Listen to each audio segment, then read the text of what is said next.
Hello friends, আজকে আবারও তোমাদের জন্য একটা একদম নতুন ভিডিও নিয়ে এসেছি। বাথরুমের ভিতরেরটা আর কি কি করে কোমোড বসিয়েছি কি না বসিয়েছি সব দেখতে পাবা। ওই যে কোমোডটা রাখা আছে বাথরুমের ভেতরে, এটা এমনি নর্মালি আপাতত বসিয়েছি মাপ নেওয়ার জন্যে। এই যে বাথরুমে যে কাজগুলো করেছে অন্য আরেকটা মিস্ত্রি, ওকে কাজ করতে দেয়নি বাড়ির লোক, আমাকে তারপর ডেকে আমাকে কাজগুলো বোঝালো যে বাবু দেখো এই ব্যাপার এই ভুল করেছে। তার জন্যে আমি এই কাজটা করছি। যেহেতু ও ভুল করে গেছে, আমার তো এটাকে সঠিক তো করতে হবে। তাই কাজগুলো তোমরা দেখো। এই যে কলের পয়েন্ট দিয়েছে একদম টালির গায়ে, এরকমভাবে পয়েন্ট হয় না। এবং কোমোডের যে লাইনটা করেছে, লাইনটাও ভুল করেছে অনেকটাই।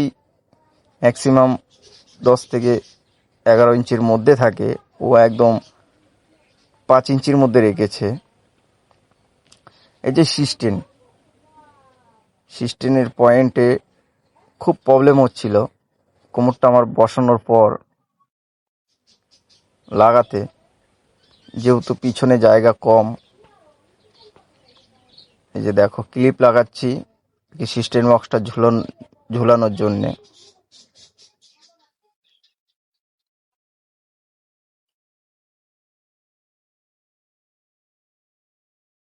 সত্যি কথা বলতে বাথরুমটাকে যা বাজে কাজ করেছে এর আগের মিস্ত্রি, খুব বাজে কাজ করেছে।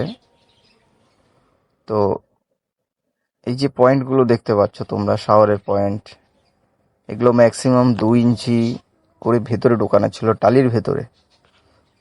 ওগুলোকে কেটে তারপরে আমার কলগুলো লাগাতে হয়েছে। এই যে এখন চেক করব সিস্টেম বক্সটা ঠিকঠাকভাবে বসছে কিনা। যেহেতু পিছনে অনেকটাই জায়গা কম, কোমরের পিছনে তোমরা দেখতেই পাচ্ছ। কিন্তু কিছু করার নেই, কি করা যাবে, আমার তো সঠিক তো করতেই হবে।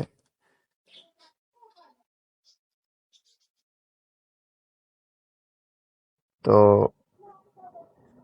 সিস্টেমটা আমরা দেখে নিলাম যে ঠিকঠাকভাবে বসছে।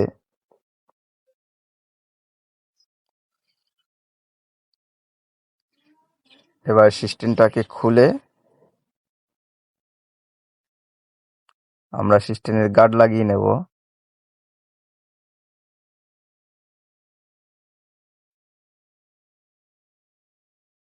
এই যে খুলে ফেললাম।